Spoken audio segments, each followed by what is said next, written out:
Yosh, j'espère que vous allez bien, je reviens enfin sur la chaîne, vous m'avez manqué, donc j'espère que... Voilà, il y en a certains qui vont être contents de me revoir, d'autres ils vont me découvrir, et pour ceux qui me connaissaient, je vous présente le nouveau décor.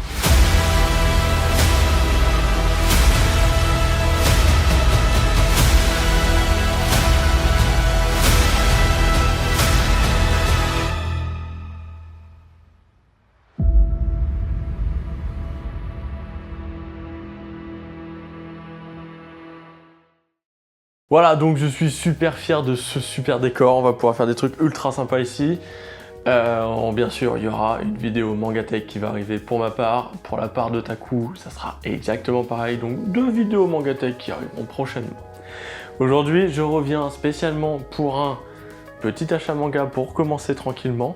Et après, je vais reprendre justement tout ce qui est vidéo autour des shonen, seinen et les furios, et oui, parce que les isekai c'est avec Taku, les furios c'est avec moi, et surtout les seinen.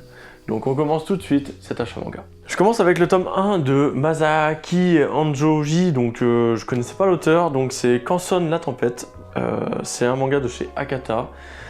Voilà, c'est une petite série en 5 tomes, donc série pas avortée, vu l'esprit que c'est un thriller policier, pas policier, c'est un thriller, mais où, entre la mafia et des bails chelous avec justement un chirurgien. Donc pour le moment ça commence bien, le mec a un téléphone, là, dans le bide. Mauvaise journée pour lui, vous verrez, mais je vous le conseille, tous ceux qui kiffent les seinen thrillers. C'est sympa. On continue avec le tome 3 de chez Naban, 17 ans, une chronique du mal. Donc, histoire vraie, qui est racontée donc, sous forme de manga. Il n'y a pas de blague, zéro blague dedans. Hein. On est sur une histoire vraie qui est assez troublante. Des jeunes qui ont kidnappé une fille pour faire quoi, hein, pour faire des choses dégueulasses avec elle. Je le conseille pas à tout le monde, vraiment, plus aux adultes qui sont à la recherche d'histoires vraies et plus pour avoir des informations, hein, on se renseigne sur ce qui s'est passé dans la vie. Mais là c'est arrivé à une jeune fille au Japon et c'est bientôt la fin parce que l'histoire elle est en 4 tomes, donc le 4e tome c'est la fin. Et ce qui paraît, ça s'est très mal fini, et avec une grosse injustice. On continue chez Kiun avec les 2 tomes de My Hero Academia Team Up Mission, le tome 2, et le My Hero Academia tome 29. Donc les Team Up Mission, j'avais kiffé le 1, le 2, c'est sympa, mais je l'ai moins apprécié, hein, on va pas se mentir.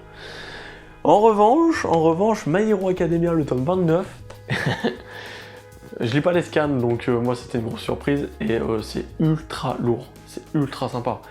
En vrai, j'ai grave kiffé. Donc, en plus cette jaquette, je sais pas, mais elle inspire tellement de choses sur un changement de caractère de Bakugo et tout, donc j'ai hâte de voir la suite, C'était ultra kiffant, là ça bouge, hein. Ceux qui étaient un peu réticents avec le début, je pense à toi Genred, qui était un peu réticent sur le début de My Hero Academia, là c'est le feu hein, en ce moment. Voilà, pour information, n'hésitez pas dans les commentaires à me dire ce que vous pensez un peu du nouveau décor, s'il y a des choses à apporter en plus, je suis preneur. On continue avec Pika dans sa gamme Sport Addict, donc le tome 1 de Karate Hit, une petite série en 3 tomes malheureusement. Alors, soit c'est comme dans les autres Sport Addict et au final c'est pas forcément rushé, mais... Enfin... Le Full Drum, qui était le manga Sport Addict de rugby, m'avait un peu déçu sur le début. Au final, on avait une petite fin qui passait très bien, et tant mieux, parce que les mangas de sport, on sait très bien combien de tomes ça dure. Chez le 21, 38 tomes, c'est long. Ou Hippo Noah du Mai. Donc là, Karate Hit, c'est super sympa, ça parle d'un jeune nul à chier. Hein. Il est trop nul, mais il a la béatitude.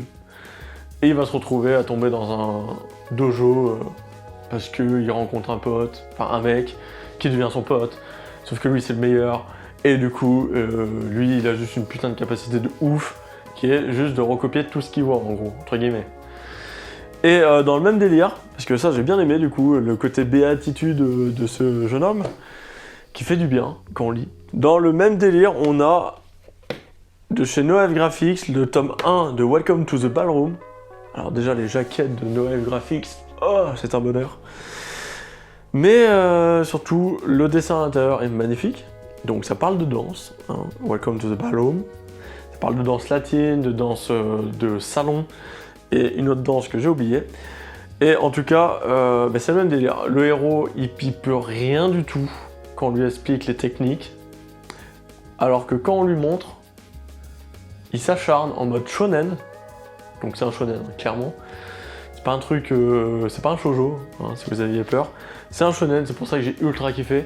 Et clairement, le mec, il copie les techniques et en les répétant, il arrive à les faire à la perfection alors qu'il a zéro talent de base, en fin de compte. Mais c'est un pur génie. Et gros shonen, mais version danse, donc hâte de voir jusqu'à où ça va aller, mais j'ai vraiment hâte d'avoir la suite, parce que c'est trop cool. Le Fossoyeur, tome 2, donc on sera sur une petite série, hein, là aussi je crois, hein, 4 tomes, série en 4 tomes. Pareil, c'est une série où on prend pas trop de risques. Je pense, pas sûr pour celle-là, mais je pense qu'elle a été rushée. On n'aura pas une vraie fin par rapport à l'histoire. Mais ça se peut que je dise de la merde, parce que ça peut aller très vite aussi. Après voilà, c'est un manga qui aurait mérité en vrai quelques tomes de plus. Il y avait quoi Demon Tune en soi, en 4 tomes c'était fini et ça suffisait, donc là peut-être que ça passera. Donc c'est chez Komiku qu'ils ont réussi à éditer Le Fossoyeur. Les dessins sont sympas, donc c'est ça qui est agréable.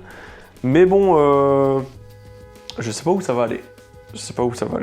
En vrai, j'aurais bien vu une série en 7 tomes, ça aurait été cool. Là, ça se peut qu'on n'ait pas une vraie fin. On continue avec le tome 9 de Gamaran, le tournoi ultime, chez Kana. Bon, bah là, hein, les louanges de Gamaran, je les fais depuis des années. C'est un bon manga. Je dis pas que c'est un incontournable, mais si vous aimez les mangas d'arts martiaux anciens, avec les samouraïs, les manieurs de Nagita et tout, c'est Gamaran qu'il faut regarder. En vrai, il est accessible, il est cool. Il y a un préquel donc qui s'appelle Gamaran. Il y a la suite avec Gamaran le tournoi ultime. Allez-y, c'est très quali en termes de combat. Moi j'aime beaucoup. Donc là, on est sur l'île, on est arrivé sur l'île, les combats ils continuent. On a un des protagonistes qui est en difficulté et qui est obligé de montrer que bon, il est là, merde. C'est le fils d'une renommée, d'une école renommée, donc faut qu'il se bouge le cul un peu, le frère Ishinose. Donc voilà, et puis on a vu aussi, lui, un des antagonistes qui est ultra cheaté, voilà. Donc c'est sympa parce que je vois, je dis 1 million de fois sympa, ça va quoi, tu me juges. C'est un truc, j'ai hâte de voir la suite parce que... en fait, je vois pas comment ils vont réussir à le battre parce que le mec... que ça soit avec les armes des autres ou à main nue, il est ultra fort. Donc il va falloir qu'on nous montre nos protagonistes vraiment être doués. Bref, on continue avec Dr Stone, tome 16. Pas grand chose à dire, à part qu'on a clairement changé de nouvel arc, hein, on passe à autre chose. On réveille, justement, le petit bonhomme là qui est derrière. Enfin non, c'est pas tout à fait lui, ça c'en est un autre, je crois. Pas sûr, non, c'est bien lui. C'est celui du début qui est super fort, mais ils en ont réveillé un autre. Qui, je sais plus ce qu'il fait, je regarde vite fait, c'était un samouraï. Voilà, enfin je crois que c'est un truc comme ça, hein. C'est un samouraï mais il fait pas partie de l'ancienne époque, je crois qu'il fait partie entre les deux. Bref, un trop à dire, en fait on a un nouvel objectif, c'est d'aller sur la lune, et je suis un... J'adore Dr Stone, j'adore les œuvres de Boichi, mais là c'est pas vraiment son œuvre, il fait juste le dessin et ça commence un peu à me saouler parce que ça prend son temps et on sait pas du tout où il veut nous emmener l'auteur. Donc ouais, je continue parce que j'aime bien, mais pas plus hypé que ça par la suite en soi. Ça par contre là, de chez Glénat, le tome 13 de Tokyo Revenger, c'est juste une dinguerie Tokyo Revenger, donc si vous avez toujours pas commencé à lire, ben maniez-vous en fait, parce que c'est trop bien. C'est le Furio clairement qui va ramener à la vie les Furios en France, parce que il a apporté une nouvelle image du Furio, et franchement il est super bien écrit, il est bon pour tout public, et c'est ce qui fait la force de Tokyo Revenger. Il est haut en couleur, comme on peut le voir sur les jaquettes. Et là, c'est pareil, on vient de passer une fin d'arc, entre guillemets, avec le tome 12 et le tome 13 qui fout un pas dans le nouvel arc. Donc, triste par contre, la fin de ce tome, parce que là, ça remet énormément de choses en question. Et là, par contre, lui, j'ai envie de voir la suite. Là, j'ai hâte d'avoir le tome 14 qui arrive bientôt. Lui, je vais le dévorer encore le tome 14. J'aimerais avoir tous les tomes déjà, en fait. Mais je me spoil pas avec les scans, non. Une œuvre de Kentaro Miura, Gigantomachia. Bon, c'était sympa, un peu loufoque, vu que c'est un one-shot, bah, ça va très vite. Voilà, j'ai rien d'autre à dire, hein, c'était sympa. Je l'ai acheté justement dans ta librairie Coming, et je te remercie pour tous les petits achats que j'ai fait chez toi. Voilà, c'était sympa, je me suis dit, j'ai pas de série de Kentaro Miura. Voilà, ça me permettra d'avoir un one-shot de lui. Et puis bon, bah, j'aime bien les dessins par contre. Hein. Là, il y a rien à dire, il y a un truc quand même qui est vachement stylé dans les dessins. Mais Gigantomachia, hein, c'est un univers un peu fantasy, hein, avec un mec qui a le pouvoir de se transformer en géant grâce à la petite qui est tout le temps sur lui et qui lui pisse dessus pour le régénérer. Ouais. Il y a des bails chelous, hein, je vous l'ai dit, mais c'était sympa. Dans les grosses lignes, c'était sympa. De chez Panini, le tome 1 de Bomber Boy. En fait, je kiffe le dessin de ce mec avec les petites lunettes. C'est pour ça que j'ai acheté le manga. C'est tout. J'ai lu le manga, j'ai trouvé ça super cool. Ce petit bonhomme, c'est un robot ultra cheaté. Et lui, c'est juste... Là, c'est mieux. Juste le cœur. Il a juste le cœur. En fait, il est... Pas le cerveau, mais il est nul à chier, en fait. Il sert à rien au combat. Lui, il est embarqué avec une escouade de mecs ultra forts, tu vois, c'est Pandeball un peu. Mais le petit, en fait, c'est lui qui fait tout, quoi. Il a, je crois, 10 ou 13 minutes de manœuvre, parce qu'il a une batterie. Par contre, voilà, c'est à lui tout seul, il décime une armée, en fait.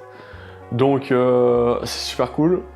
Il y a un enjeu derrière, parce que quand il se désactive, bah, les ennemis peuvent le prendre, donc il faut qu'il soit toujours surveillé, même s'il est quasiment invincible pendant sa période d'éveil. Et sinon, après, il faut aller le sauver, donc c'est très cool, ça parle de guerre un peu et tout, et il y a un côté SF à cause justement des robots. Mais c'était une très grosse surprise, hein, je m'attendais pas à ça. L'histoire, en plus, c'est pas écrit, mais elle est que en 4 ou 5 tomes, je crois. Donc au final, c'est une petite série, donc ça, c'est super cool. Et en vrai, je pense pas qu'elle soit rushée, hein. Je pense pas que ce soit le style d'œuvre qui soit rushé avec le coup de crayon et tout, je pense pas. Je pense pas que ce soit rushé. À voir, mais je pense pas du tout, les tomes sont assez gros. Une série en 4 tomes, hein, on en a déjà vu des séries en 4 tomes qui se finissent très bien. Adam, l'ultime robot, 4 tomes, c'est très bien fini, c'était nickel. Je vous en parlerai dans une autre vidéo. Là, j'en vois pas d'autres. Bah si, Rosie 0, les Toko 0 et tout. 4 tomes, et ça passe très bien en fait. Donc, à voir. À voir. Et je finis avec le tome 7 de Shido, acquis par Panini. Donc ça, c'est pareil. Il y a beaucoup de tomes. Donc, on sait que c'est une série qui finit. Hein. C'est une réimpression. Une réimpression de qualité. Je vous en ai pas parlé. Hein. Bien sûr, on est au tome 7 déjà. Je vous en parlerai peut-être, je vous en ferai une découverte en retard, il faut que je rattrape tout mon retard, moi, vu que j'étais absent depuis un petit moment. Mais en vrai, c'est une superbe œuvre. Les dessins, c'est de l'auteur de Nun. Je sais pas pourquoi il est en pause, Nun. Bref, il est cool, cet auteur, il est super cool en termes de dessin, il a une patte graphique qui fait penser à un style un peu ancien, un peu old school, à l'encre et tout. Donc je kiffe, et là ça colle parfaitement, vu que c'est des samouraïs, on est dans un temps bien plus ancien au nôtre. Et c'est ce qui colle énormément. Donc là au tome 7, c'est pareil, hein, on engage un nouvel arc avec des entraînements, et un nouveau maître. Et clairement, nos héros tombent de haut parce qu'ils se prennent pour des super samouraïs et tout, parce que... Enfin, samouraïs. Parce qu'au final, ils ont pas du tout le code des samouraïs. Et c'est drôle parce que les deux frères ils sont en mode, il y en a un qui c'est une tête brûlée et du coup pour lui c'est le plus fort. L'autre, il se sent fort, mais c'est pas une tête brûlée, il est humble. Et par contre, les deux se font éclater. Et c'est drôle parce que ça les fait descendre d'un étage. Et je pense que dans les prochains tomes, on va les voir écouter le maître et évoluer. Et ça va être super cool, super intéressant d'avoir ce côté apprentissage qu'on n'avait pas au début. Voilà, j'ai terminé mon achat manga. J'espère qu'il vous aura plu.